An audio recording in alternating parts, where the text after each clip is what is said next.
Hey guys, Professor Bill, Comic Book University, and Batman's Detective Comics, issue number 1019. Looks like this was the close of a two-issue story arc. Oh look, here's a picture of me.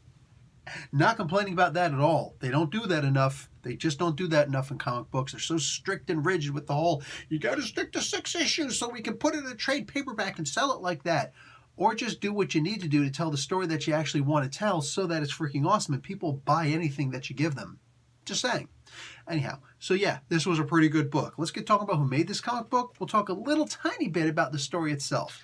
Oh, and I love that all the stuff is on the very first page. That is so freaking helpful. Okay, let's get started. This is A Bloody New Year, Part 2, Dead of Winter. And a whole bunch of stuff here. Peter J. Tomasi on story and words, Scott Godlewski on art, David Barron on colors, and Rob Lay doing the letters. The cover is done by Rafa Sandoval, Jordi Tarragona, and David Barron. And Lee Bermejo does the variant cover. Wow, Lee Bermejo coming over from the Batawang series, Batman Damned. All right. Oh, by the way, Batman was created by Bill Finger. I don't know who Bob Kane is. Probably stole a bunch of stuff from people and claimed it as his own. Anyhow, so this was a very simple story, all right? It involves drugs, hallucinogenic drugs specifically. It involves a little bit of Manchurian Candidate style mind control. And it involves, here's something that's interesting about this.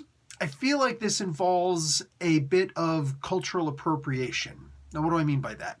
So usually when people talk about cultural appropriation, they're real quick to talk about, oh, look, a minority was taken and stolen and put over here and done such and such and such and whatnot. Yeah, that's cute, like certain movies, like, a movie about Egypt, the gods of Egypt, and there's only white people for the most part in it. Like, you can name the minority actors on one hand, practically, you know what I'm saying? Like, something like that. Yes, it's a bit of cultural appropriation. But that's cultural appropriation as one side of a political party would see it. The other side of cultural appropriation is right here. Probably the perfect example would be the Nazis. All right, you've actually got the Norse religion, mythology, religion, whatever you want to call it. Who cares? At the end of the day, you've got this religion that people follow, and it's a beautiful, for the most part, it's a beautiful religion. Like really great stories in there, And then you got these Nazis who come along and try to usurp it. And they take their symbology and they take their ideology and they take all these things and they twist it for their own ruthless purposes. So it looks like something that, you're used to seeing and going, ooh, awesome, J.R.R. Tolkien, I love it. But in actuality, it's their message of hate and evil. Yeah, it's funny how that works on both sides, but we only talk about the one side, right? Anyway, that's what kind of happens here. Now, there is no message of racism. There's hate, but not necessarily a conversation about racism in here.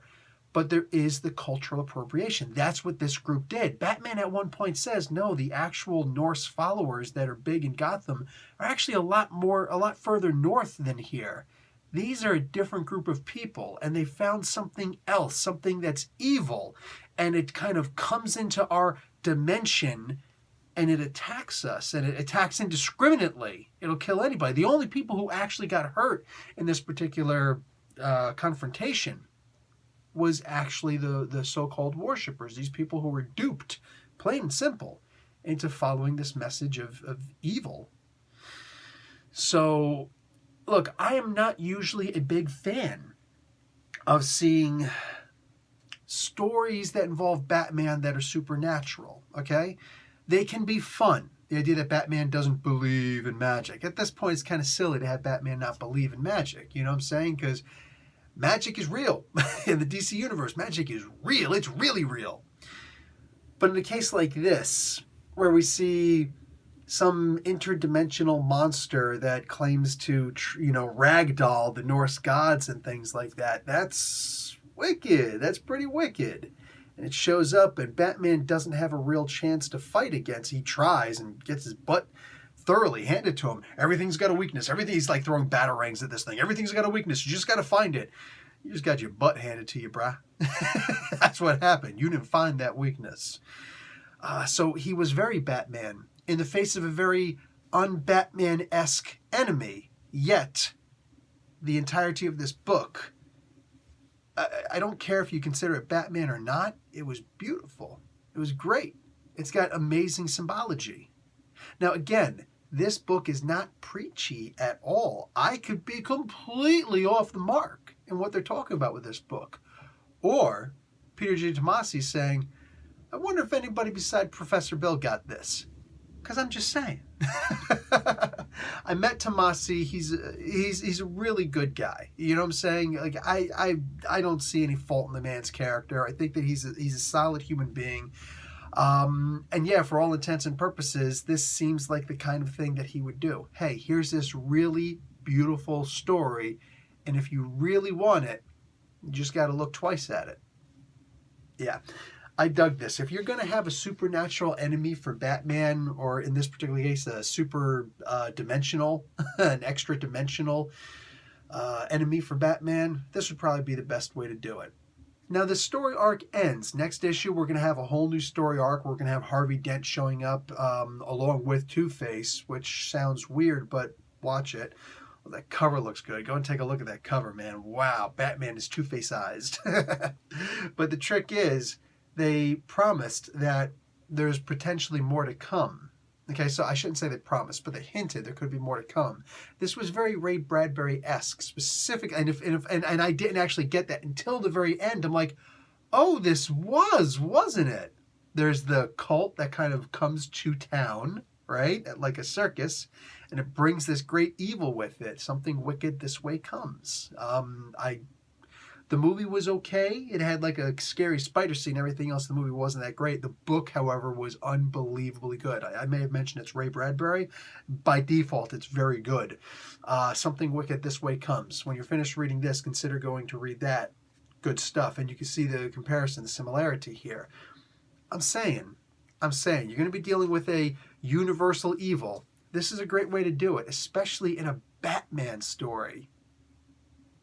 I really do hope that this is just a foreshadowing of more stuff to come. I really do hope that we see more of this later. Because Batman didn't beat this dude. Batman got lucky. He got lucky. You know what I'm saying? Wow. So yeah, I'm looking for more on this story. Maybe after the next arc, maybe a couple issues after that, a couple arcs after that, whatever. Just, I want to revisit this again because this was really good. Yeah, I just hope that freaking Brian Michael Bendis doesn't show up and be like, I think I'm going to take over Batman. I don't have any need for anybody else to be doing Batman. Because, I took over Action Comics and Superman. Now I'm going to take over Batman and Detective Comics. And you know what? I think I'm going to take over the Curse of the White Knight thing too. Just give me that also because I'm Brian Michael Bendis. No, I'm hoping that doesn't happen. All the love in the world, my peeps. All the love in the world. All right, guys. I wonder if that's the universal extra-dimensional entity of evil that was creeping. I love you guys. Professor Bill, Comic Book University. Class dismissed.